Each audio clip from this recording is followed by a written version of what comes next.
Sebelum lanjut ke cerita selanjutnya, yuk subscribe dan like. Absen dulu di kolom komen ya ah. Aroma rendang dan sambal goreng ati menyeruak di seluruh penjuru ruang makan rumah keluarga besar itu. Meja kayu jati panjang yang biasanya tampak kusam, malam ini ditutupi taplak putih bersih dengan hiasan bunga segar di tengahnya. Semuanya tampak sempurna, setidaknya bagi siapapun yang melihat dari luar. Maya berdiri di dapur, menyeka keringat di dahinya dengan ujung celemek. Ia baru saja menyelesaikan piring terakhir dari rentetan menu pesta kecil-kecilan malam ini. Di ruang tengah, suara tawa melengking milik Tiara, adik bungsunya, terdengar bersahut-sahutan dengan suara berat ayah yang sedang membanggakan sesuatu. "Maya, cepatlah keluar. Makanannya sudah siap, kan? Tamu-tamu sudah lapar," teriak ibu dari meja makan. Suaranya tidak mengandung nada ajakan, melainkan sebuah perintah. Maya menarik napas panjang, mencoba menenangkan debar jantungnya yang lelah. Ia melepaskan celemek, merapikan sedikit blusnya yang agak kusut karena uap masakan, lalu membawa nampan berisi es buah ke meja makan. Malam ini adalah perayaan kelulusan Tiara. Tiara baru saja menyandang gelar sarjana komunikasi dari universitas swasta bergengsi di kota itu. Tentu saja, biaya kuliah per semesternya setara dengan gaji Maya selama 3 bulan. "Ini es buahnya, Bu," ucap Maya lembut sambil meletakkan nampan itu. Tiara, yang duduk di kursi utama di samping ayah, bahkan tidak menoleh. Ia sibuk memamerkan ijazahnya kepada paman dan bibi yang datang. Pokoknya, Tiara mau langsung cari kerja di Jakarta. Yah, capek kalau di kota kecil terus. Lagian, pergaulan Tiara kan levelnya beda, ucap Tiara dengan nada sombong yang kental. "Tentu saja, Nak. Anak ayah yang paling pintar ini harus sukses. Jangan seperti orang yang hanya tahu kerja tapi lupa caranya berkeluarga," sahut ayah sambil melirik Maya yang baru saja duduk di kursi paling ujung, kursi yang paling dekat dengan dapur. Maya terdiam. Ia baru saja duduk, namun sindiran itu sudah mendarat telak di hatinya. Ia baru berusia 32 tahun. Di mata keluarganya, usia itu adalah angka keramat yang menandakan kegagalan bagi seorang wanita jika belum memiliki suami. Mereka tidak pernah mau melihat bahwa selama 8 tahun terakhir, Maya menghabiskan setiap sen gajinya sebagai manajer operasional di sebuah perusahaan logistik untuk melunasi utang-utang ayah dan membiayai gaya hidup Tiara yang tinggi. "Ayo makan, ayo." Ini semua masakan Maya, tapi tentu saja bahan-bahannya pilihan ibu yang pilih, ucap ibu, seolah ingin menegaskan bahwa peran Maya hanyalah sebagai pelaksana teknis di dapur. Selama makan malam berlangsung, Maya lebih banyak menunduk. Ia mendengarkan bagaimana paman dan bibinya memuji-muji kecantikan Tiara.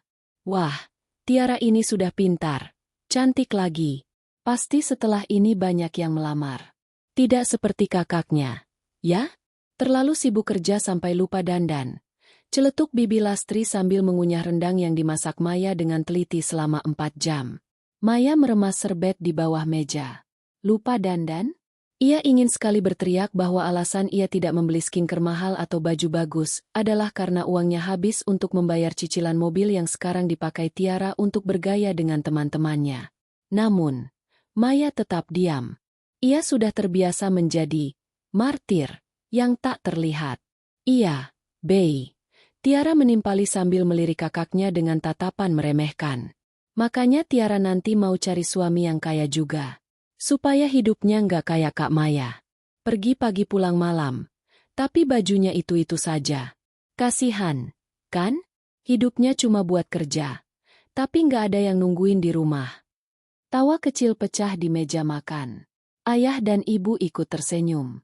Bagi mereka, memojokkan Maya adalah semacam hiburan rutin di setiap acara keluarga. Maya mencoba menyuap nasi ke mulutnya, namun rasanya seperti menelan kerikil.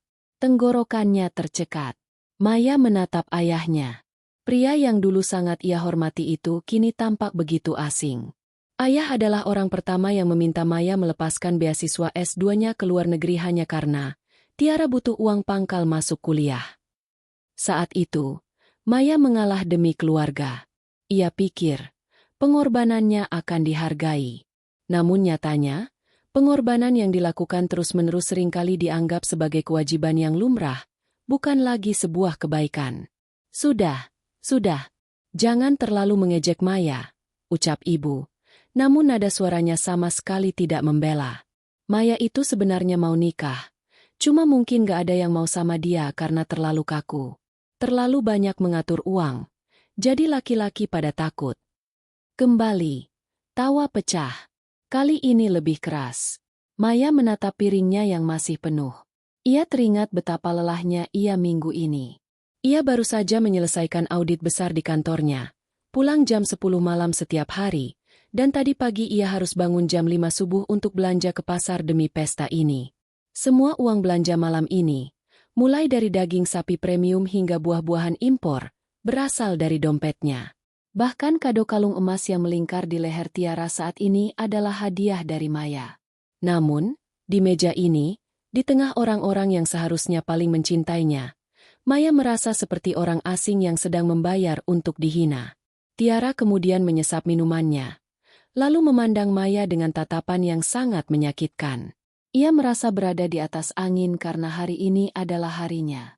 Ia merasa kesuksesannya adalah murni karena kehebatannya, tanpa sadar bahwa setiap langkahnya adalah tumpuan dari punggung Maya yang mulai membungkuk karena beban. Suasana mulai memanas ketika Tiara kembali membuka mulutnya untuk sebuah serangan yang lebih personal, yang akan menjadi awal dari keretakan besar di keluarga tersebut. Maya bisa merasakan dadanya sesak. Ia tahu, sebentar lagi batas kesabarannya akan mencapai titik jenuh. Kak Maya kok diam saja? Lagi mikirin cicilan atau mikirin jodoh yang gak kunjung datang? Tanya Tiara dengan nada yang sangat menjengkelkan. Maya hanya menatap Tiara dengan tatapan datar. Makan saja makananmu. Rah, kamu baru lulus, perjalanannya masih panjang. Jawab Maya singkat, mencoba meredam emosi. Dih, sok bijak. Gumam Tiara yang terdengar jelas oleh semua orang. Jam dinding berdentang 7 kali. Malam masih panjang, namun bagi Maya, setiap detiknya terasa seperti siksaan. Ia tidak tahu bahwa dalam beberapa menit ke depan, sebuah kalimat dari mulut adiknya akan mengubah dinamika keluarga mereka selamanya. Ia tidak tahu bahwa malam ini, pengorbanannya selama bertahun-tahun akan meledak menjadi sebuah konfrontasi yang tak terelakkan. Gemerincing sendok dan garpu yang beradu dengan piring porselen menjadi satu-satunya musik latar di ruang makan itu.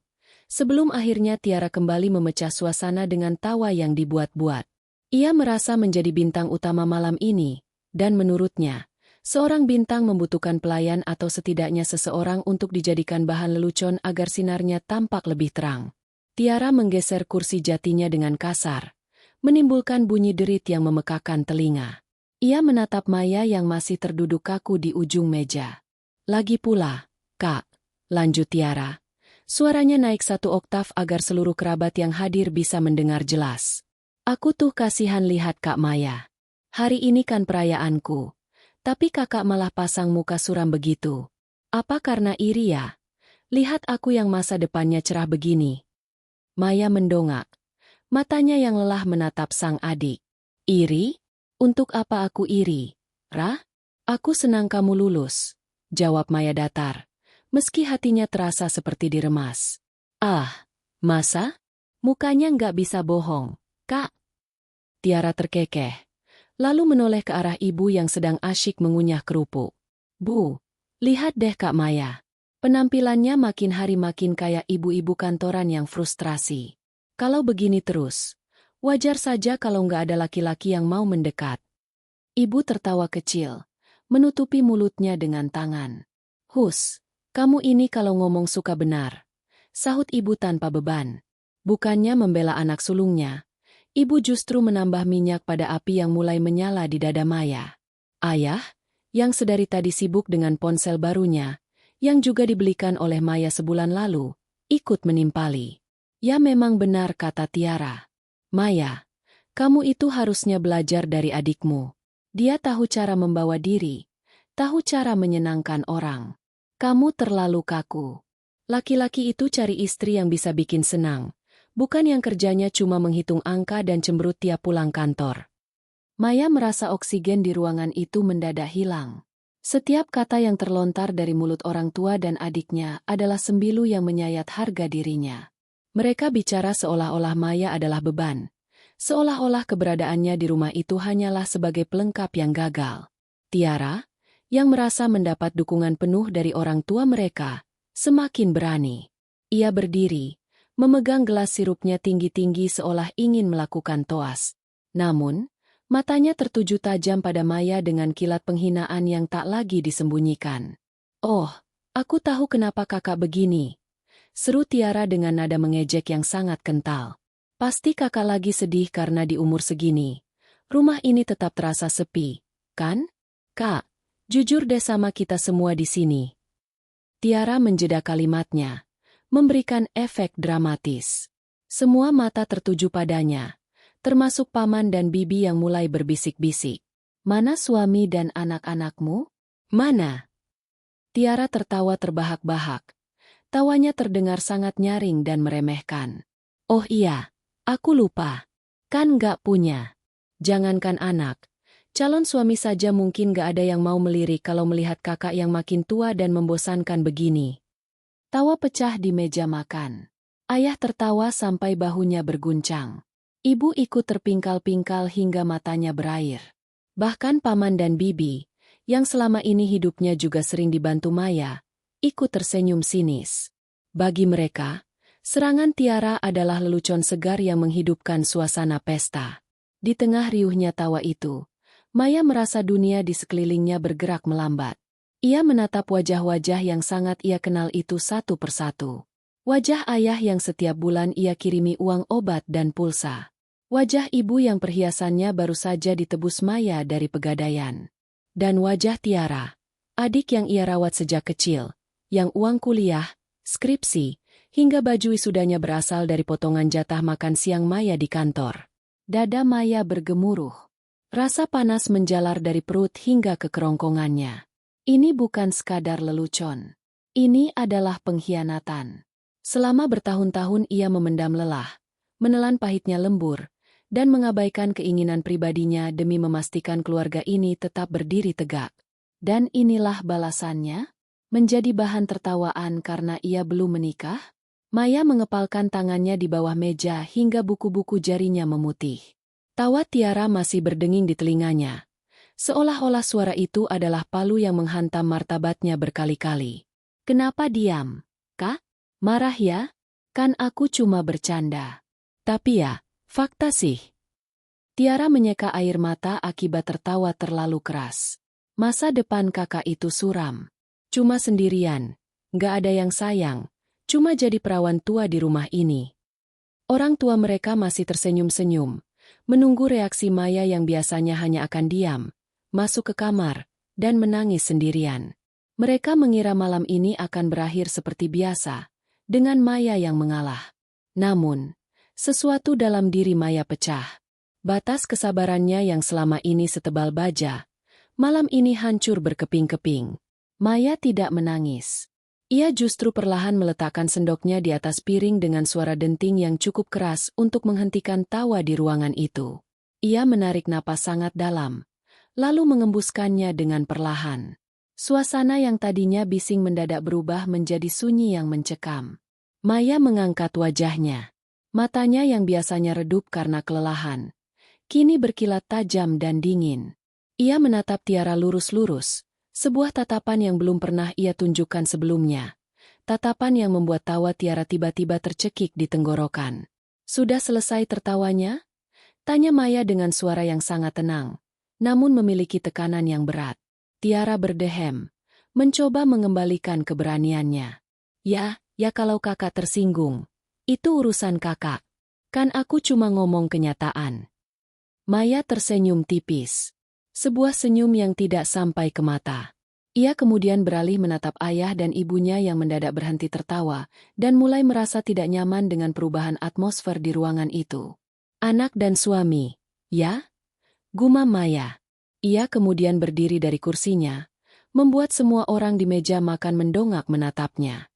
"Menarik sekali kamu menanyakan apa yang aku punya, Ra?" Maya melangkah perlahan mengelilingi meja makan, mendekat ke arah Tiara yang mulai tampak gelisah. Ia meletakkan tangannya di sandaran kursi Tiara, membungkuk sedikit hingga wajah mereka sejajar.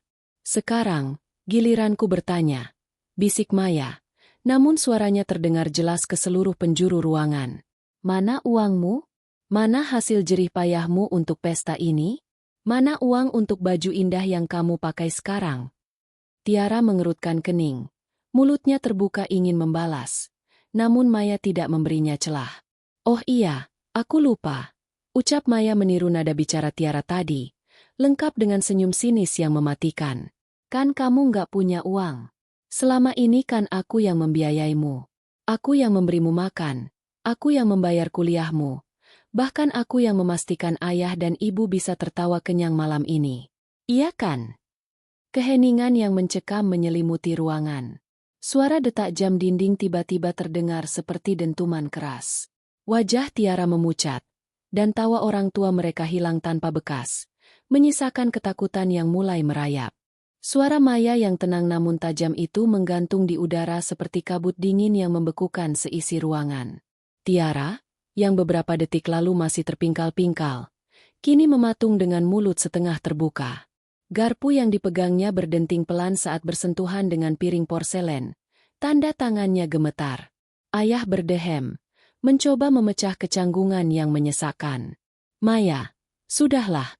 Adikmu cuma bercanda. Jangan bawa-bawa masalah uang di meja makan, tidak sopan. Ucap ayah dengan nada memerintah, mencoba merebut kembali otoritasnya yang mulai goyah. Maya menoleh perlahan ke arah ayah. Tatapannya begitu dingin, membuat pria tua itu refleks membuang muka. Tidak sopan, ya? Menghina status seseorang di depan orang banyak itu ayah sebut bercanda. Tapi menanyakan fakta finansial itu ayah sebut tidak sopan? Standar ganda yang menarik. Ibu mulai tampak gelisah. Ia meletakkan serbetnya dan mencoba mendekat ke arah Maya. Sudah. Jangan diperpanjang. Ini kan hari bahagia Tiara. Malu dilihat paman dan bibimu. Malu. Maya tertawa kecil. Suara tawa yang kering dan hampa. Ibu baru merasa malu sekarang? Kenapa tadi tidak merasa malu saat kalian menertawakanku seolah aku adalah badut di rumah ini? Kenapa tidak ada yang memikirkan perasaanku? Maya tidak menunggu jawaban. Ia melangkah keluar dari ruang makan menuju kamarnya. Langkah kakinya yang tegas bergema di lorong rumah. Anggota keluarga yang lain saling pandang dengan bingung.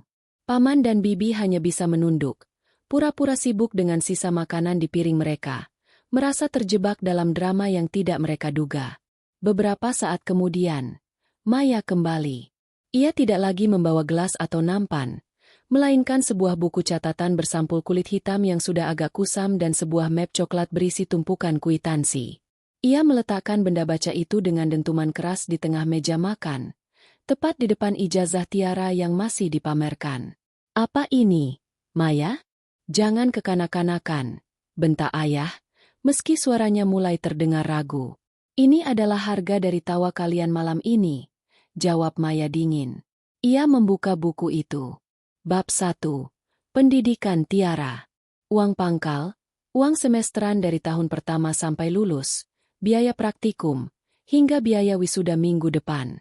Totalnya 140 juta rupiah. Semuanya lunas, dibayar oleh perawan tua yang kalian tertawakan ini. Maya membalik halaman buku itu dengan kasar. Bab 2. Kebutuhan rumah tangga. Cicilan rumah ini yang sempat nunggak 3 bulan saat ayah kena tipu investasi, renovasi atap tahun lalu, listrik, air, hingga gaji asisten rumah tangga yang baru berhenti bulan lalu. Total per tahunnya rata-rata 80 juta rupiah. Tebak siapa yang membayarnya? Ruang makan itu kini benar-benar senyap. Bahkan suara jangkrik di luar rumah pun seolah berhenti berderik. Tiara menunduk dalam. Wajahnya yang tadi merah karena tawa kini pucat pasi. Ia mencoba meraih ponselnya, mungkin untuk mengalihkan perhatian, tapi tangannya terlalu gemetar. Dan untukmu, Tiara. Maya menatap adiknya dengan tatapan yang menghujam. Kalung emas yang melingkar di lehermu itu? Aku membelinya dengan memotong jatah cutiku tahun ini. Mobil yang kamu pakai untuk pamer ke teman-temanmu? Cicilannya masih berjalan atas namaku. Setiap rupiah yang kamu habiskan untuk kopi mahal dan baju bermerek itu adalah hasil dari lemburku sampai tengah malam, sementara kamu sibuk mengejekku, kaku, dan tidak punya kehidupan. Maya, cukup. Ibu berteriak kecil. Matanya mulai berkaca-kaca karena malu dan marah. Kami ini orang tuamu. Tidak pantas kamu menghitung-hitung apa yang sudah kamu berikan untuk keluarga. Maya beralih menatap ibunya. Kesedihan yang selama ini ia pendam mulai merembes keluar. Namun ia tetap berdiri tegak. Aku tidak pernah menghitungnya, Bu. Selama 8 tahun, aku memberikan semuanya dengan ikhlas karena aku sayang kalian. Aku rela tidak menikah muda. Aku rela tidak beli baju baru. Aku rela tidak jalan-jalan karena aku ingin keluargaku hidup layak. Tapi malam ini, kalian menyadarkanku bahwa kasih sayangku hanya dianggap sebagai sumber dana. Kehadiranku hanya dihargai selama dompetku terbuka. Maya menutup bukunya dengan suara keras. Bra, kalian tertawa sangat keras saat Tiara bilang aku tidak punya suami dan anak. Kalian benar. Aku tidak punya mereka. Tapi tahu kenapa? Karena waktuku habis untuk mengurusi anak sebesar Tiara dan orang tua yang tidak tahu cara berterima kasih. Ucap Maya dengan nada yang semakin meninggi namun tetap terkontrol. Paman dan bibi segera berdiri, merasa suasana sudah terlalu beracun untuk mereka. Kami pulang dulu ya. Ada urusan mendadak. Ucap paman tanpa berani menatap mata Maya. Mereka bergegas pergi, meninggalkan keluarga inti itu dalam kehancuran yang nyata. Tiara mulai terisak. Kakak jahat. Kakak mempermalukanku di depan semua orang. Aku yang jahat. Maya mencondongkan tubuhnya ke arah Tiara. Kamu yang memulai api ini, Ra. Kamu yang menghina hidupku. Sementara kamu sedang mengunyah makanan yang kubeli. Kalau kamu merasa dipermalukan oleh kebenaran, itu bukan salahku. Itu artinya kamu sadar bahwa tanpa uangku, kamu bukan siapa-siapa. Ayah berdiri, wajahnya merah padam. Berhenti menghina adikmu. Kamu pikir karena kamu punya uang, kamu bisa jadi raja di rumah ini? Maya menatap ayahnya tanpa rasa takut. Tidak, Yah. Aku tidak mau jadi raja. Aku hanya ingin dihargai sebagai manusia. Tapi karena ayah bilang begitu, mari kita lihat bagaimana rasanya jika raja ini berhenti memberikan upetinya. Maya mengambil map coklat dan buku hitamnya, memeluknya di dada. Mulai detik ini, aku berhenti. Cari uangmu sendiri untuk biaya wisudamu. Tiara, cari uang sendiri untuk bayar listrik bulan depan. Yah, dan ibu, silakan kelola dapur tanpa kartu kreditku. Maya berbalik, meninggalkan mereka yang mematung dalam keheningan yang mematikan. Di belakangnya, ia mendengar suara isak tangis Tiara yang semakin keras dan teriakan kemarahan ayah yang sia-sia. Namun bagi Maya, untuk pertama kalinya dalam bertahun-tahun, beban di pundaknya terasa sedikit lebih ringan. Ia masuk ke kamar, mengunci pintu, dan membiarkan air mata pertamanya jatuh, bukan karena sedih, tapi karena ia akhirnya berani melepaskan diri. Malam itu, setelah badai di meja makan mereda menjadi ketegangan yang membeku, Maya tidak lantas tidur. Ia duduk di tepi tempat tidur, menatap lembaran-lembaran dalam buku hitam yang tadinya ia bawa ke meja makan. Buku itu bukan sekadar catatan angka, itu adalah saksi bisu dari setiap impian yang ia tunda.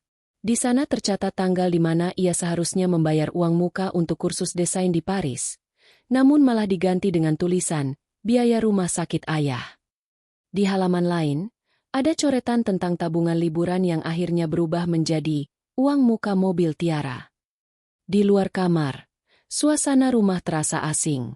Biasanya, jam segini suara televisi masih terdengar kencang, atau suara Tiara yang tertawa di telepon dengan teman-temannya.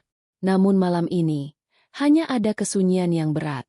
Keesokan paginya, Maya keluar dari kamar dengan pakaian kerja yang rapi.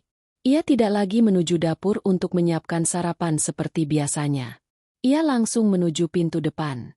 Di ruang tengah, ibu sudah menunggu dengan wajah sembab dan tangan bersedekap. Maya, kamu benar-benar tidak masak? Ayahmu mau sarapan apa? Tanya ibu dengan nada yang mencoba terdengar tegas. Namun ada getaran kecemasan di sana. Maya berhenti sejenak, namun tidak menoleh. Ada telur dan mie instan di lemari es. Bu, ibu bisa memasaknya sendiri. Atau, minta Tiara yang masak. Dia kan sudah sarjana. Pasti tahu cara menyalakan kompor. Maya, jangan keterlaluan. Ayahmu masih marah soal semalam. Kalau kamu berangkat tanpa minta maaf dan tanpa menyiapkan apapun, suasana akan makin buruk, ancam ibu. Maya berbalik, menatap ibunya dengan tenang. Suasana sudah buruk sejak lama. Bu, hanya saja selama ini aku yang menambalnya dengan uang. Sekarang, biarlah bocor sekalian. Tanpa menunggu balasan, Maya melangkah keluar. Ia mendengar suara ayah yang berteriak dari dalam rumah, menyebutnya anak durhaka dan sombong. Maya hanya memejamkan mata sejenak saat menyalakan mesin mobilnya, lalu melesat pergi. Di kantor, Maya mencoba fokus. Namun, ponselnya terus bergetar. Pesan dari Tiara masuk bertubi-tubi. Kak, mana uang jajan bulananku? Aku mau keluar sama teman-teman merayakan kelulusan. Kak, kartu kredit yang biasa aku pakai kok nggak bisa? Malu tahu di depan kasir. Kak, jawab. Jangan pelit jadi orang. Maya hanya membaca pesan-pesan itu tanpa membalas. Ia kemudian menelepon bank untuk memblokir semua kartu tambahan yang dipegang oleh Tiara dan ibunya. Ia juga menghubungi agen properti, menanyakan prosedur untuk menarik dukungan finansial pada aset-aset tertentu. Sore harinya, saat Maya pulang, ia menemukan rumah dalam kondisi kacau. Ayah duduk di kursi goyangnya dengan wajah mendung. Tiara berdiri di ruang tamu dengan tumpukan tas belanjaan di kakinya. Tampaknya ia baru saja pulang dari mall dan mengalami kejadian memalukan yang ia kirimkan lewat pesan tadi. Kakak keterlaluan.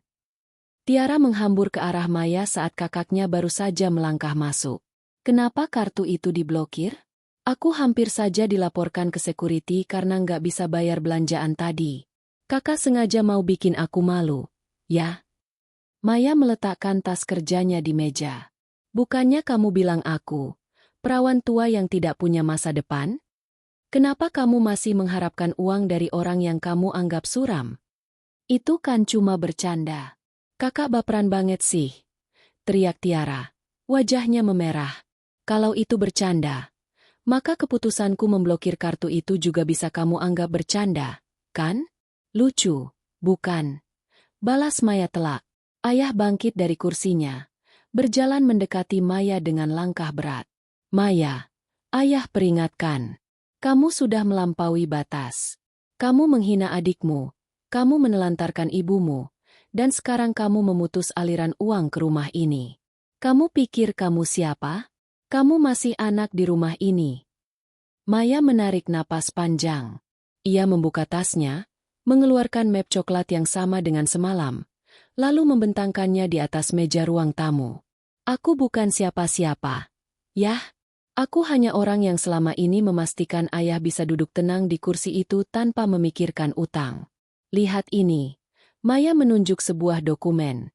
Ini adalah bukti pelunasan utang ayah kepada Pak Sanusi 3 tahun lalu. 40 juta rupiah. Ayah bilang itu uang dari asuransi. Kan? Tidak. Yah. Itu uang tabunganku. Ayah terdiam. Matanya menatap dokumen itu dengan nanar. Dan ini, Maya mengeluarkan lembar lain. Tagihan listrik rumah ini. Rata-rata 2 juta per bulan karena Tiara tidak pernah mematikan AC di kamarnya meski dia sedang pergi. Mulai bulan depan, silakan ayah yang bayar. Oh, dan ini tagihan pajak mobil Tiara yang jatuh tempo minggu depan. Silakan Tiara yang urus sendiri dengan uang. Masa depannya yang cerah, itu. Ibu keluar dari arah dapur, menangis sesenggukan. Tega kamu, Maya. Tega kamu melihat keluarga kita hancur begini hanya karena masalah sepele. Masalah sepele. Maya menatap ibunya dengan mata berkaca-kaca. Bu, bagiku, dihina oleh orang yang aku perjuangkan hidupnya itu bukan masalah sepele. Itu adalah peringatan bahwa aku harus berhenti menjadi bodoh. Maya mengambil kembali dokumen-dokumennya. Mulai malam ini, aku akan makan di luar. Aku akan mengurus keperluanku sendiri. Aku akan tetap tinggal di sini sampai aku menemukan apartemen yang cocok, tapi jangan harap ada 1 rupiah pun keluar dari dompetku untuk kalian, kecuali kalian bisa belajar satu hal sederhana, menghargai. Tiara menghentakkan kakinya. Kakak sombong. Lihat saja, tanpa kakak, kami juga bisa hidup. Aku akan segera dapat kerja dan aku akan bayar semua uang kakak. Bagus. Ucap Maya tenang. Aku tunggu buktinya. Tapi sebelum itu terjadi, tolong lepaskan kalung yang kamu pakai itu. Itu hadiah ulang tahunmu tahun lalu yang kubeli dengan cicilan. Karena kamu tidak punya uang untuk membayar cicilan terakhirnya, aku akan mengambilnya kembali untuk kujual. Tiara memegang lehernya. Matanya membelalak tak percaya. Kakak mau merampas hadiahku sendiri? Aku tidak merampas. Aku hanya mengambil kembali apa yang tidak bisa kamu hargai. Ucap Maya dingin. Malam itu, untuk pertama kalinya, Maya tidur dengan perasaan menang yang getir. Di balik pintu kamarnya, ia mendengar suara perdebatan hebat antara ayah, ibu, dan Tiara. Suara yang biasanya tidak pernah terdengar karena semua masalah selalu diselesaikan oleh uang Maya. Kini, tanpa cadangan dana dari si anak sulung, borok-borok di keluarga itu mulai terbuka satu persatu. Buku hitam itu telah terbuka, dan isinya mulai menghantui mereka yang selama ini tidur nyenyak di atas keringat orang lain. 1 minggu telah berlalu sejak malam pembalasan itu, dan atmosfer di dalam rumah kini terasa seperti medan perang yang dingin. Tidak ada lagi aroma masakan lezat yang menyambut penghuni rumah di sore hari. Tidak ada lagi tawa riuh di depan televisi. Yang tersisa hanyalah kecanggungan yang mencekam dan tumpukan piring kotor yang mulai meninggi di bak cuci piring, karena tidak ada yang mau mengalah untuk mengerjakannya. Maya tetap pada pendiriannya. Setiap pagi ia berangkat lebih awal, sarapan di kantor, dan pulang saat malam sudah larut. Ia sengaja menghindari interaksi, namun ia tahu bahwa di balik pintu kamar yang tertutup, keluarganya sedang mengalami kepanikan massal. Puncaknya terjadi pada hari Jumat malam. Maya baru saja melangkah masuk ke ruang tamu ketika ia mendapati ayah, ibu, dan Tiara sudah duduk melingkar di sofa, seolah-olah sedang menunggunya untuk sebuah sidang darurat. Duduk. Maya, kita perlu bicara, ucap ayah dengan suara yang berat dan penuh tekanan. Wajahnya tampak lebih tua dari biasanya. Ada gurat kecemasan yang coba ditutupi dengan gertakan. Maya tidak duduk. Ia hanya berdiri di dekat meja makan, menyandarkan tubuhnya pada pilar kayu. Aku lelah, yah. Kalau mau bicara soal uang, jawabannya masih sama. Kamu benar-benar keras kepala, bentak ayah sambil memukul meja. Gara-gara kamu memblokir kartu itu, listrik rumah ini hampir dicabut tadi siang. Ibu harus meminjam uang ke Bibi Lastri hanya untuk membayar tagihan. Kamu tahu betapa malunya kami? Ayahmu ini kepala keluarga, tapi harus menanggung malu karena anaknya sendiri pelit. Maya tersenyum getir. Kenapa ayah harus malu pada Bibi Lastri? Bukannya minggu lalu mereka ikut tertawa saat aku dihina? Harusnya mereka paham kalau aku sedang sibuk mengurus jodoh, sampai lupa bayar listrik, kan? Kak, cukup. Tiara berdiri, matanya sembab. Kakak nggak lihat aku sampai nggak berani keluar rumah? Teman-temanku mengajak merayakan kelulusan, tapi aku nggak punya uang sepeser pun. Aku bahkan terpaksa menjual tas brandedku untuk beli bensin. Kakak jahat banget sih jadi orang. Maya menatap adiknya dengan tatapan kosong. Tas branded yang kamu jual itu juga aku yang beli. Ra, kamu baru merasakan menjual 1 tas saja sudah merasa paling menderita? Aku sudah menjual masa mudaku untuk memastikan kamu punya tas-tas itu. Sudah, cukup. Ibu memotong dengan tangisan yang pecah. Maya, ibu mohon, jangan begini. Ibu tidak tahu harus bagaimana lagi. Penagih cicilan motor Tiara datang tadi sore. Kalau tidak dibayar dalam 3 hari, motor itu akan ditarik. Kamu mau adikmu malu? Biarkan saja ditarik, jawab Maya singkat. Itu pelajaran bagus untuk Tiara agar dia tahu bahwa benda-benda itu punya harga, bukan jatuh dari langit. Mendengar itu, ayah berdiri dan melangkah mendekati Maya. Ia menunjuk wajah Maya dengan telunjuk yang bergetar. Ayah tidak pernah mendidikmu jadi anak angkuh seperti ini. Kalau kamu tetap tidak mau membiayai rumah ini, lebih baik kamu pergi. Keluar dari rumah ini. Kami tidak butuh anak yang menghitung-hitung baktinya pada orang tua. Suasana mendadak hening. Ibu menutup mulutnya, terkejut dengan ucapan ayah. Tiara pun tampak terpaku. Mereka semua mengira ancaman pengusiran itu akan membuat Maya ketakutan, berlutut, dan memohon maaf sambil menyerahkan kartu kreditnya kembali. Itulah senjata terakhir ayah, otoritas sebagai pemilik rumah. Namun, reaksi Maya justru di luar dugaan. Ia tertawa.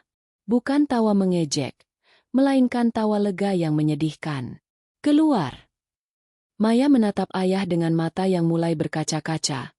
Namun bibirnya tetap tersenyum. Yah, apakah ayah lupa? Rumah ini masih atas namaku di bank karena ayah tidak bisa melakukan refinancing dulu. Sertifikatnya ada di brankas kantorku. Jadi kalau ada yang harus keluar dari sini, secara hukum, itu bukan aku.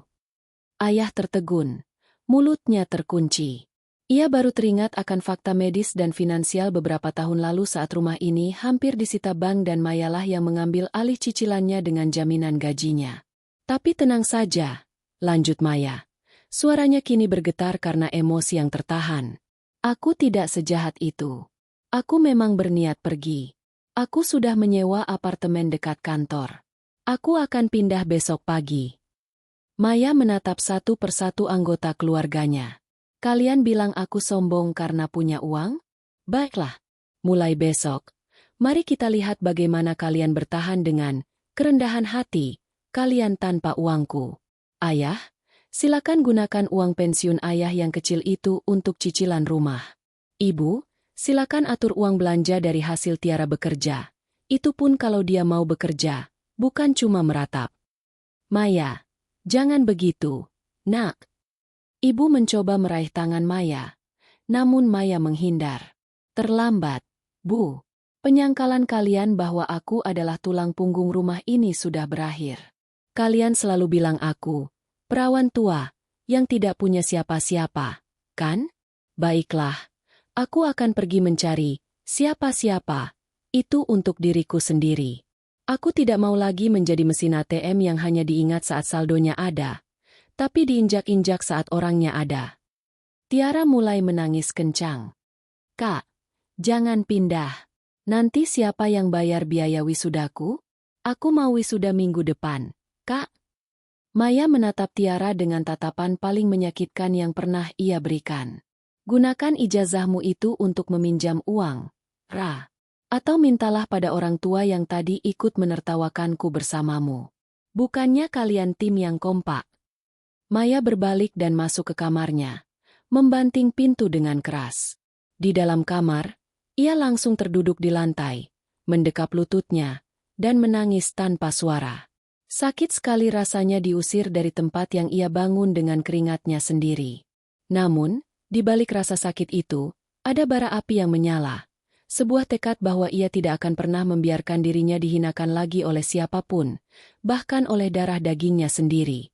Malam itu, Maya mulai memasukkan baju-bajunya ke dalam koper.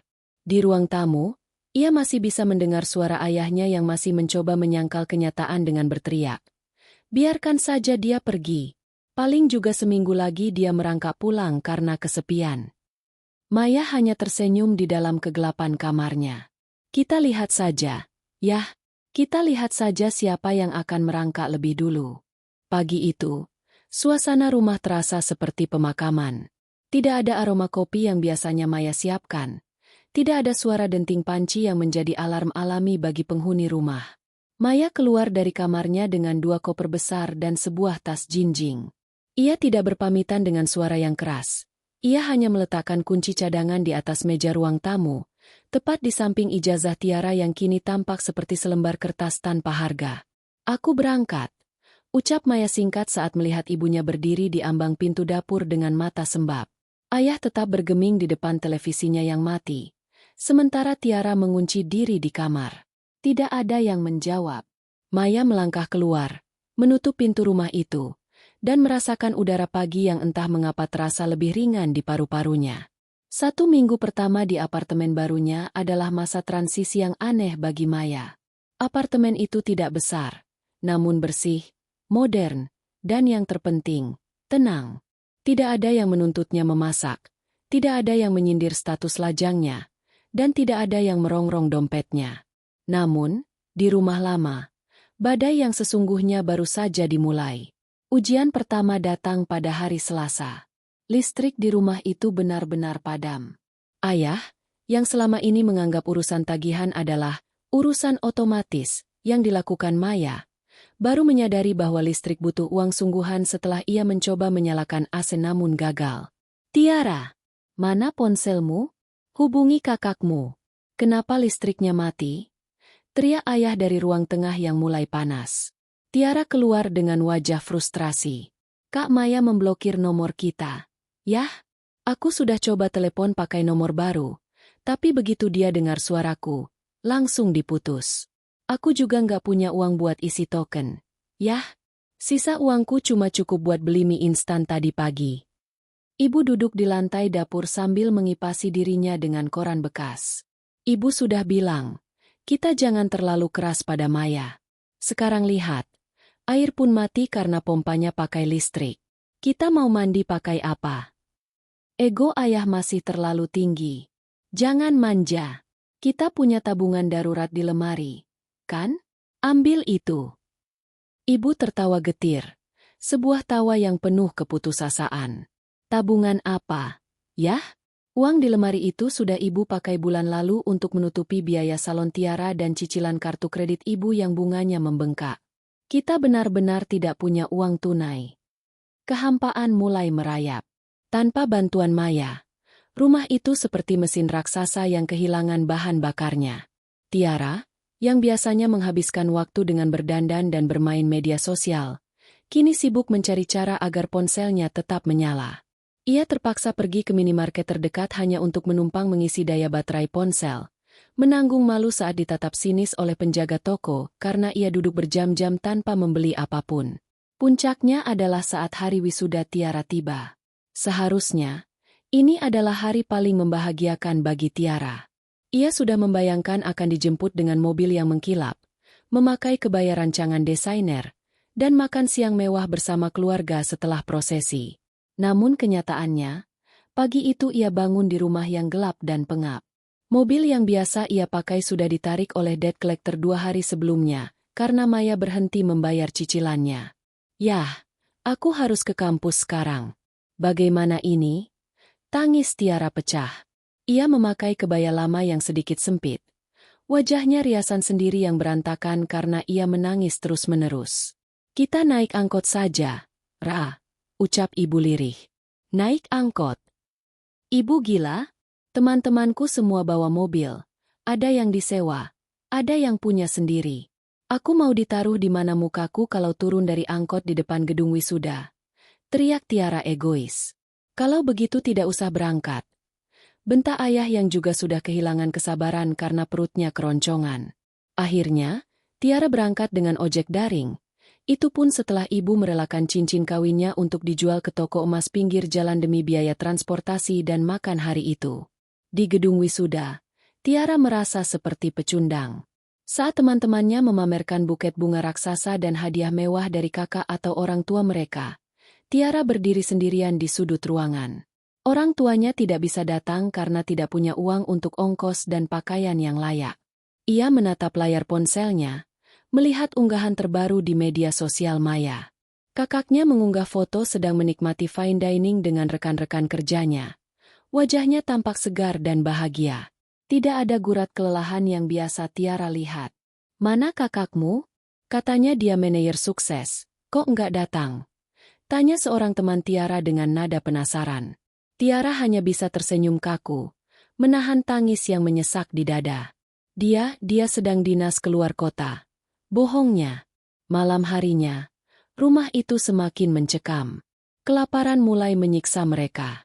Ayah yang terbiasa makan enak kini hanya bisa menatap sepiring nasi putih dengan garam. Penyangkalan mereka mulai runtuh. Mereka menyadari bahwa selama ini, Maya bukan hanya mesin ATM, tapi adalah nyawa dari rumah tersebut. Kita harus minta dia pulang, bisik ibu di tengah kegelapan malam, hanya ditemani cahaya lilin yang mulai meredup. Tidak, aku tidak akan mengemis pada anak itu. Ayah masih mencoba bertahan pada harga dirinya yang sudah hancur lebur. Namun Tiara, yang merasakan paling berat dampak dari kehilangan fasilitas mewah, mulai berpikir berbeda. Ia tidak lagi melihat Maya sebagai perawan tua yang membosankan. Ia mulai melihat Maya sebagai satu-satunya tiket untuk kembali ke hidupnya yang nyaman. Namun, ego Tiara masih terlalu besar untuk meminta maaf dengan tulus. Ia mulai menyusun rencana dalam otaknya, sebuah drama untuk menarik Maya kembali, bukan karena ia menyesal, tapi karena ia butuh uangnya. Sementara itu, di apartemennya, Maya sedang duduk di balkon sambil menyesap teh hangat. Untuk pertama kalinya dalam 10 tahun, ia tidak memikirkan tagihan orang lain. Ia merasa bebas, meski ada sedikit rasa perih di hatinya saat mengingat wajah orang tuanya. Namun, ia tahu, jika ia menyerah sekarang, ia akan menjadi budak selamanya. Dinding apartemen Maya dicat dengan warna putih tulang yang bersih, memberikan kesan lapang dan tenang, sangat kontras dengan rumah lamanya yang penuh dengan perabotan berat dan suasana yang selalu terasa sesak. Di sini, di lantai 12, satu-satunya suara yang ia dengar adalah derupan pendingin ruangan dan sesekali suara klakson kendaraan dari kejauhan. Tidak ada teriakan ayah yang menanyakan remote televisi, tidak ada keluhan ibu tentang harga cabai, dan tidak ada ocehan pedas Tiara. Minggu-minggu awal, Maya merasa seperti seorang tawanan yang baru saja dibebaskan. Ia sering terbangun pada jam 5 pagi karena kebiasaan, lalu mendadak tersadar bahwa ia tidak perlu bergegas ke pasar. Ia bisa kembali menarik selimut, membaca buku hingga matahari meninggi, atau sekadar menatap langit dari balkon sambil menikmati kopi yang ia seduh dengan tenang. Kamu terlihat berbeda, Maya. Lebih bercahaya? Celetuk Siska, rekan kerjanya, saat mereka sedang makan siang di sebuah kafe estetik di pusat kota. Maya tersenyum. Kali ini senyumnya tulus hingga mencapai matanya. Hanya merasa lebih ringan. SIS. Ternyata beban itu memang nyata ya, bukan cuma di pikiran. Baguslah kalau kamu akhirnya sadar. Selama ini kamu itu seperti memikul seluruh beban dunia di pundakmu. Sekarang, waktunya kamu investasi pada dirimu sendiri, sahut Siska sambil mendorong sebuah selebaran kelas keramik dan yoga. Maya mulai mengikuti saran itu. Ia mendaftar kelas yoga setiap Sabtu pagi.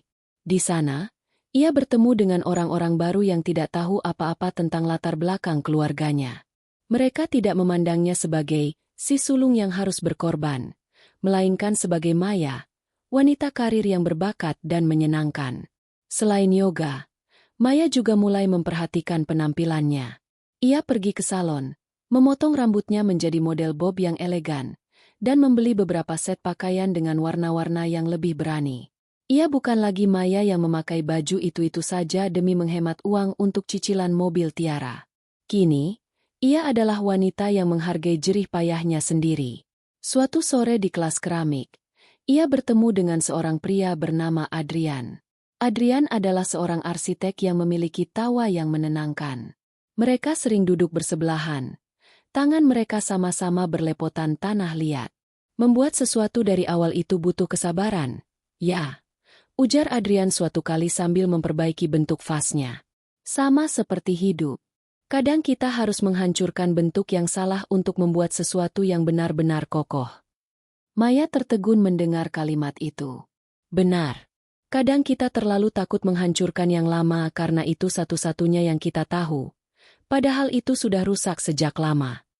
Interaksinya dengan Adrian memberikan warna baru yang belum pernah Maya rasakan. Ada seseorang yang tertarik pada pemikirannya, bukan pada isi dompetnya. Adrian sering mengajaknya berdiskusi tentang seni, musik, dan rencana-rencana masa depan. Bagi Maya, ini adalah dunia yang selama ini ia kunci rapat-rapat demi kepentingan keluarganya. Namun, di tengah kebahagiaan yang mulai mekar itu, ponsel Maya tetap menjadi jendela menuju masa lalu yang pahit. Meski ia memblokir nomor-nomor utama, pesan-pesan dari kerabat lain masih sesekali masuk.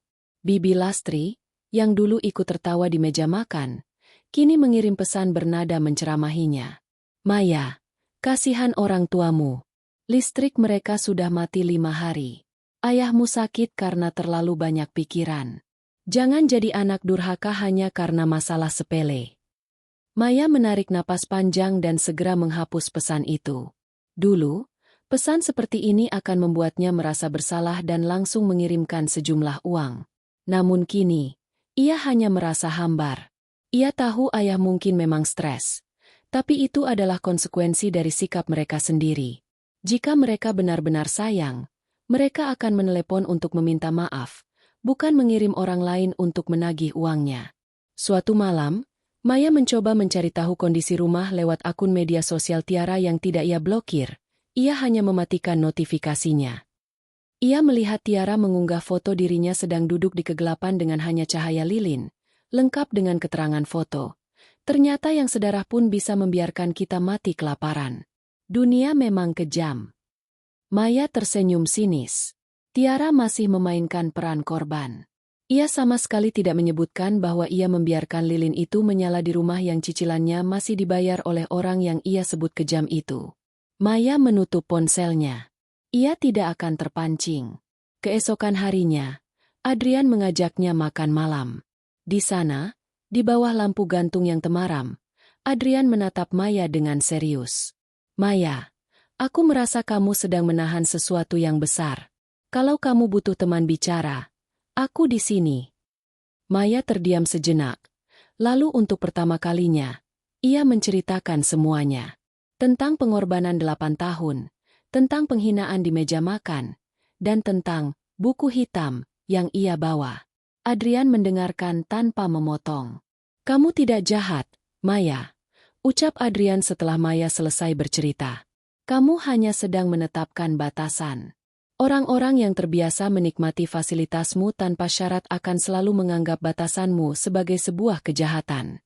Tapi sebenarnya, itu adalah bentuk keselamatan untuk dirimu sendiri. Kata-kata Adrian seperti oase di padang pasir. Maya merasa divalidasi. Malam itu, ia pulang ke apartemennya dengan perasaan yang lebih mantap. Ia mulai menyadari bahwa ia punya hak untuk bahagia.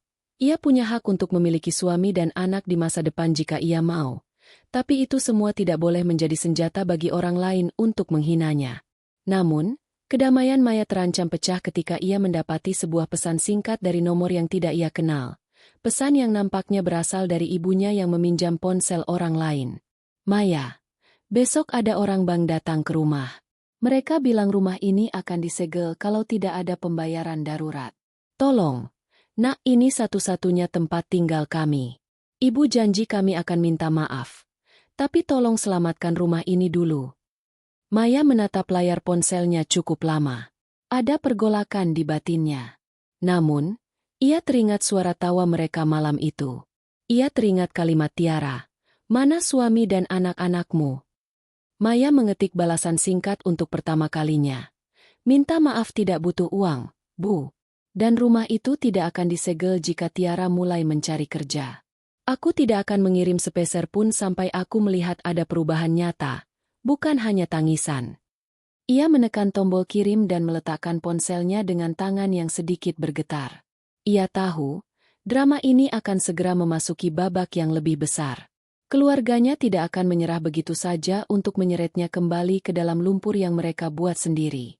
Hari Minggu seharusnya menjadi waktu istirahat bagi Maya. Namun ketenangan di apartemennya pecah saat bel pintu berbunyi berkali-kali dengan nada mendesak. Melalui lubang intip, Maya melihat sosok yang sangat ia kenal, ibunya. Penampilan ibu tampak kontras dengan lingkungan apartemen yang mewah. Bajunya agak lusuh, wajahnya kuyu, dan ia membawa tas belanja kain yang tampak berat. Dengan berat hati, Maya membuka pintu. Maya. Ibu langsung menghambur ingin memeluk. Namun Maya sedikit menjaga jarak dengan hanya memegang lengan ibunya untuk menstabilkan posisinya. Nak, ibu cari kamu kemana-mana. Ibu sampai harus tanya ke kantor kamu. Untung ada temanmu yang berbaik hati memberitahu alamat ini. Maya menghela napas. Ia mempersilakan ibunya masuk. Ibu menatap sekeliling apartemen dengan mata membelalak. Ada kilat kekaguman. Namun juga ada sesuatu yang terbaca oleh Maya sebagai kalkulasi. Seberapa banyak uang yang dihabiskan Maya untuk tempat ini sementara kami menderita? Bagus sekali tempatmu, Maya. Pantas kamu betah di sini, ucap ibu sambil duduk di sofa bludru milik Maya. Tapi, nak, apa kamu tidak memikirkan perasaan ibu? Ayahmu sakit-sakitan. Tiara sudah tidak mau keluar kamar. Kami makan seadanya. Listrik pun hanya mengandalkan bantuan tetangga. Maya mengambilkan segelas air putih, lalu duduk di kursi tunggal di hadapan ibunya. Aku sudah bilang lewat pesan, Bu. Aku ingin melihat perubahan, bukan hanya laporan penderitaan. Ibu langsung menaruh gelasnya dan memegang tangan Maya. Matanya mulai berkaca-kaca. Iya, nak. Ibu tahu kami salah. Tiara memang mulutnya tidak dijaga. Ayah juga terlalu keras. Kami minta maaf. Maya, ibu benar-benar minta maaf. Kami sadar, tanpa kamu, keluarga kita tidak ada artinya. Maya menatap mata ibunya dalam-dalam. Ia ingin sekali percaya. Namun, ia melihat ibu sesekali melirik ke arah tas tangan bermerek yang tergeletak di meja dan ponsel terbaru Maya. Kalau ibu memang minta maaf karena sadar telah menyakitiku, kenapa ibu datang saat ada tagihan ban? Kenapa tidak datang saat pertama kali aku pergi? Tanya Maya tenang. Itu karena kami malu. Nak, jawab ibu cepat. Tapi sekarang keadaannya sudah darurat. Orang ban itu bilang kalau minggu ini tidak ada pembayaran minimal 10 juta. Prosedur penyitaan akan dimulai. Ayah bisa serangan jantung kalau tahu rumah itu akan ditempeli stiker sita. Maya tersenyum pahit. Jadi, permohonan maaf ini harganya 10 juta, Bu? Wajah ibu mendadak berubah. Tangisannya berhenti sejenak, digantikan oleh gurat ketersinggungan yang familiar. Kok kamu bicaranya begitu? Ibu ini orang tuamu. Ibu sudah merendahkan harga diri datang ke sini, memohon-mohon padamu. Apa itu belum cukup? Memohon maaf itu tentang perasaan, Bu, bukan tentang transaksi, sahut Maya. Kalau ibu mau aku membantu, bawa Tiara ke sini. Biarkan dia bicara langsung padaku tanpa paksaan. Dan ayah, aku ingin ayah mengakui di depan paman dan bibi bahwa selama ini akulah yang menopang hidup kalian, agar mereka tidak lagi memandangku dengan sebelah mata. Ibu tampak ragu. Tiara itu masih muda. Maya, dia gengsinya tinggi. Kalau ayah, kamu tahu sendiri, dia tidak mungkin mau bicara begitu di depan orang lain. Dia kan kepala keluarga. Itu masalahnya, Bu. Maya berdiri, tanda bahwa pertemuan ini harus segera berakhir. Kalian minta maaf hanya agar aliran uang kembali lancar. Tapi kalian tidak mau melepaskan ego yang menyakitiku. Kalian ingin uangku, tapi tetap ingin memegang hak untuk menghinaku di belakang. Itu bukan permintaan maaf. Itu manipulasi. Ibu ikut berdiri. Wajahnya kini merah padam. Air mata palsunya menguap, digantikan oleh kemarahan yang selama ini disembunyikan. Ternyata benar kata ayahmu. Kamu sudah berubah jadi monster karena uang. Kamu lebih sayang pada tembok apartemen ini daripada pada orang tuamu sendiri. Kamu mau kami jadi gelandangan? Kamu mau adikmu depresi karena tidak punya masa depan? Tiara punya masa depan jika dia mau bekerja. Suara Maya meninggi untuk pertama kalinya. Dia punya ijazah yang aku bayar mahal-mahal. Kenapa dia tidak melamar kerja di toko, di kantor, atau jadi apa saja? Kenapa harus aku yang menanggung masa depannya? Sementara dia menghinaku tidak punya masa depan karena belum menikah. Dasar anak tidak tahu balas budi, teriak ibu sambil menyambar tas kainnya. Ingat Maya, surga ada di telapak kaki ibu.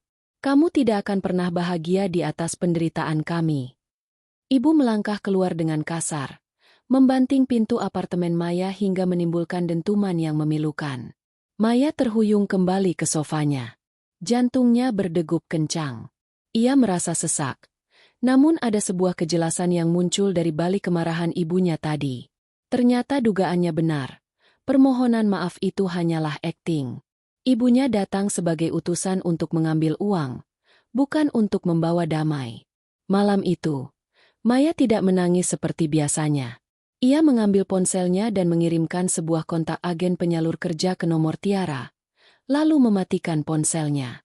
Ia menyadari bahwa selama ia terus menjadi penyelamat, keluarganya tidak akan pernah belajar untuk menjadi manusia.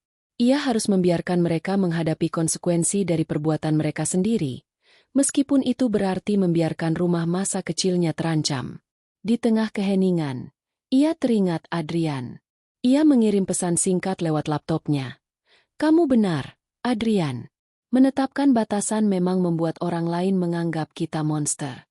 Tapi setidaknya, sekarang aku tahu siapa yang benar-benar menyayangiku." Maya memejamkan mata. Bab tentang Maya yang lemah sudah ditutup. Sekarang, ia harus bersiap menghadapi serangan berikutnya, karena ia tahu orang-orang yang merasa berhak atas uang orang lain tidak akan menyerah hanya dengan satu kali penolakan. Rumah tanpa Maya bukan lagi sebuah rumah. Itu hanyalah sebuah bangunan pengap yang penuh dengan aroma keputusasaan. 1 bulan setelah kepergian Maya, Tiara duduk di lantai kamarnya yang panas karena ia tak lagi mampu menyalakan AC. Kamar yang dulunya penuh dengan botol-botol skincare mahal dan tumpukan baju bermerek kini tampak berantakan. Sebagian besar barang berharganya sudah ia jual ke toko barang bekas demi mengisi perut dan membeli pulsa. Kejadian di apartemen Maya yang diceritakan ibunya membuat Tiara sadar akan satu hal. Kakaknya bukan lagi pohon uang yang bisa ia guncang kapan saja. Maya sudah berubah menjadi dinding karang yang keras. "Ra, ayah mau makan. Apa masih ada nasi?" Suara ibu terdengar parau dari luar kamar. Tiara memejamkan mata. "Habis, Bu. Berasnya habis. Uang sisa jual tas kemarin cuma cukup buat bayar air biar nggak diputus." Ia mendengar isak tangis tertahan dari ibunya. Rasa lapar yang melilit perutnya mulai mengalahkan egonya. Tiara meraih ponselnya, melihat kontak agen penyalur kerja yang dikirim Maya beberapa waktu lalu. Selama ini ia mengabaikannya karena merasa gelar sarjananya terlalu tinggi untuk pekerjaan serabutan. Namun, realitas adalah guru yang kejam. Keesokan harinya, dengan kebaya yang mulai kusam dan sepatu yang haknya sudah agak miring, Tiara memberanikan diri melamar kerja. Bukan sebagai manajer atau staf humas di perusahaan besar seperti mimpinya, melainkan sebagai kru tambahan di sebuah kafe yang sedang kekurangan tenaga. "Kami butuh orang yang mau kerja keras, bukan cuma modal ijazah. Kamu siap cuci piring dan bersih-bersih meja kalau jam sibuk?" tanya manajer kafe itu, seorang pria muda yang usianya mungkin tak jauh dari Tiara. Tenggorokan Tiara tercekat. Ia teringat bagaimana ia menghina Maya yang pulang dengan bau asap dapur setelah menyiapkan pesta kelulusannya. "Siap, Mas," jawabnya lirih. Minggu pertama bekerja adalah neraka bagi Tiara.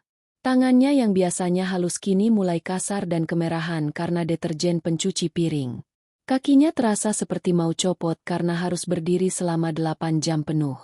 Namun, yang paling menyakitkan bukanlah rasa lelah fisik, melainkan rasa malu. Suatu sore, rombongan teman-teman kuliahnya datang ke kafe itu. Mereka terlihat sangat kontras. Wangi, berpakaian rapi, dan membicarakan rencana liburan ke Bali. Tiara mencoba bersembunyi di balik mesin kopi, namun salah satu dari mereka mengenalinya. "Tiara, kamu kerja di sini? Sebagai pelayan?" tanya temannya dengan nada terkejut yang terdengar seperti ejekan bagi telinga Tiara yang sensitif. Tiara ingin menangis, ingin lari, dan ingin sekali berteriak bahwa ini semua salah Maya. Namun, saat ia melihat wajahnya sendiri di pantulan cermin di belakang bar, wajah yang kuyu dan lelah, ia mendadak teringat wajah Maya setiap kali pulang lembur dulu. Begini ya rasanya cari uang. Batinnya. Kak Maya melakukan ini selama 8 tahun. Dia berdiri di depan atasan yang marah, menghadapi klien yang cerewet, menahan kantuk di jalan, semua itu agar aku bisa duduk manis dan menghinanya. Sebuah rasa bersalah yang amat besar mendadak menghantam dadanya. Lebih menyesakkan daripada uap panas mesin kopi. Ia teringat kalimat pedasnya malam itu. "Mana suami dan anak-anakmu? Oh iya, aku lupa. Kan gak punya." Tiara terduduk di kursi dapur saat jam istirahat. Ia menangis sesenggukan. Tapi kali ini bukan tangis manja. Ia menangisi betapa buta dan jahatnya dia selama ini. Ia melihat uang gaji pertamanya yang baru ia terima. Jumlahnya tidak sampai 1/10 dari uang jajan bulanannya dulu, dan ia menyadari bahwa untuk mendapatkan uang sekecil ini saja, ia harus menguras keringat dan air mata. Malam itu, Tiara pulang dengan membawa sebungkus nasi padang sederhana untuk ayah dan ibu, hasil dari tip yang ia kumpulkan seharian.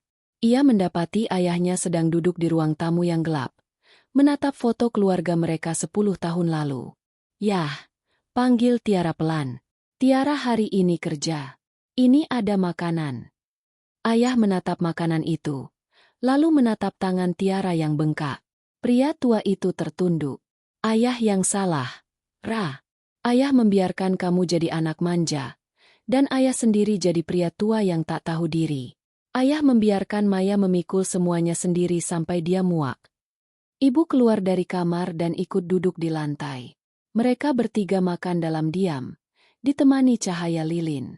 Suasana ini jauh lebih jujur daripada jamuan makan malam mewah sebulan lalu yang penuh kepalsuan. "Kita harus minta maaf, Yah," ucap Tiara dengan suara bergetar. "Tapi bukan minta maaf karena kita butuh uangnya. Kita harus minta maaf karena kita sudah memperlakukannya seperti mesin, bukan seperti anak dan kakak." Ibu mengangguk pelan. Ibu malu. "Ra, ibu sudah memaki-makinya di apartemennya kemarin. Kita datang lagi, Bu.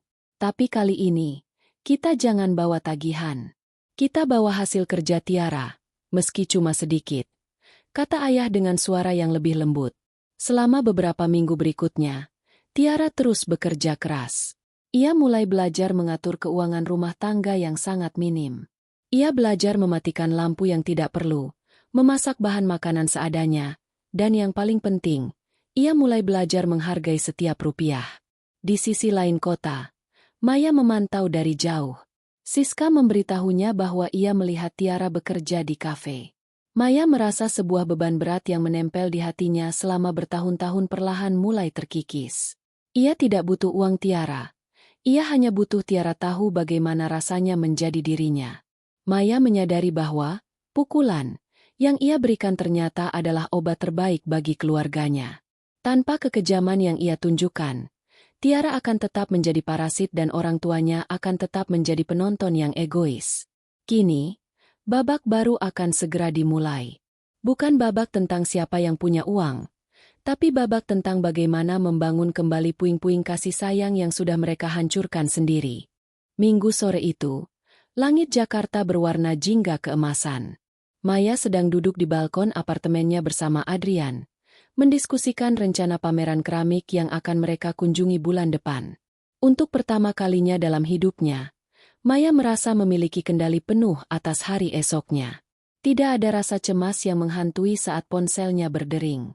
Bel pintu apartemennya berbunyi. Maya tidak lagi merasa tegang seperti saat kunjungan ibunya waktu itu. Ia membukakan pintu dan mendapati ayah, ibu, dan Tiara berdiri di sana. Penampilan mereka jauh berbeda. Tidak ada lagi kesombongan di wajah Tiara. Tidak ada lagi gertakan di mata ayah. Mereka tampak bersahaja, bahkan sedikit kaku. "Boleh kami masuk, Maya?" tanya ayah dengan nada suara yang sangat rendah, hampir seperti berbisik.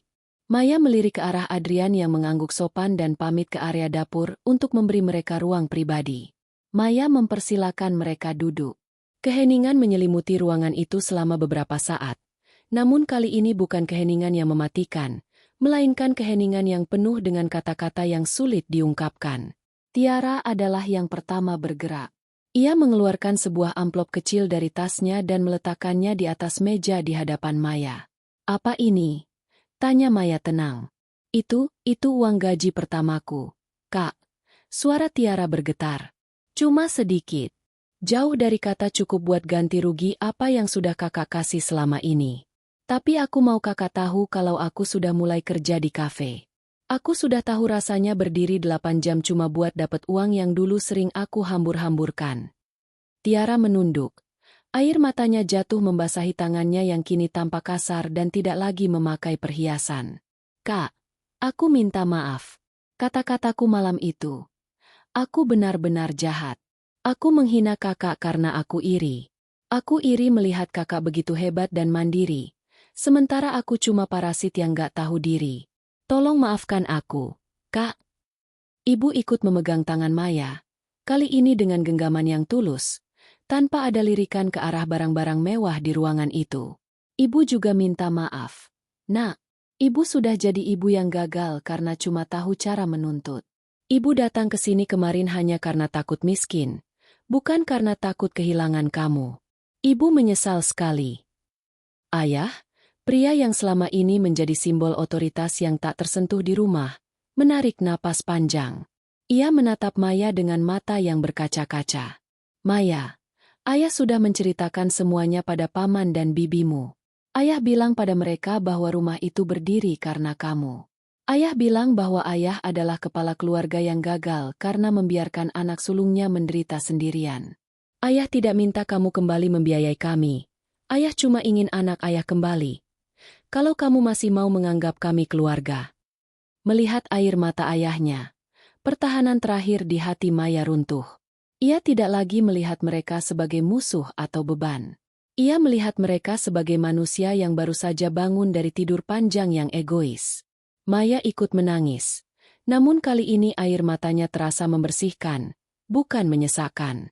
Aku sudah memaafkan kalian, ucap Maya sambil menyeka air matanya. Tapi, aku tidak bisa kembali ke cara hidup yang lama. Maya menatap mereka satu persatu dengan ketegasan yang sehat. Aku sayang kalian, tapi aku juga sayang diriku sendiri. Aku akan membantu membayar cicilan rumah itu sampai lunas. Tapi itu adalah kontribusi terakhirku secara finansial. Untuk biaya sehari-hari, listrik, dan gaya hidup, itu adalah tanggung jawab kalian. Tiara harus tetap bekerja, dan ayah harus mengelola uang pensiun dengan bijak. Tiara mengangguk mantap. Aku akan tetap kerja. Kak, aku sedang melamar ke beberapa posisi staf administrasi yang lebih baik juga. Aku nggak mau jadi parasit lagi. Dan satu hal lagi. Lanjut Maya sambil melirik Adrian yang berdiri di kejauhan. Aku punya kehidupanku sendiri sekarang. Aku punya teman-teman, hobi, dan mungkin suatu saat nanti, suami dan anak-anak yang dulu kalian pertanyakan. Aku ingin kalian menghargai ruang itu, seperti aku menghargai kalian sebagai orang tuaku.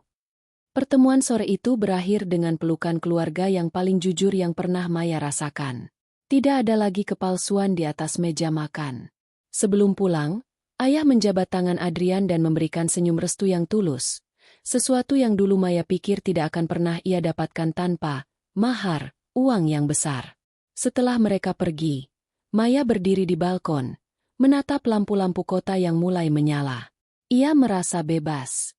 Ia telah berhasil mengubah penghinaan menjadi titik balik, dan kemarahan menjadi batasan yang mendamaikan. Maya menyadari bahwa mencintai keluarga tidak berarti harus mengorbankan seluruh eksistensi dirinya. Terkadang, cinta yang paling besar adalah keberanian untuk berkata, tidak, agar orang yang kita sayangi bisa belajar untuk berdiri di atas kaki mereka sendiri. Malam itu, Maya tidur dengan sangat nyenyak. Tidak ada lagi buku hitam di pikirannya. Hanya ada lembaran putih bersih yang siap ia tulis dengan cerita-cerita baru yang indah. Ia bukan lagi sekadar mesin ATM, keluarga. Ia adalah Maya, seorang wanita yang akhirnya menemukan kebahagiaannya sendiri setelah sekian lama menabung air mata.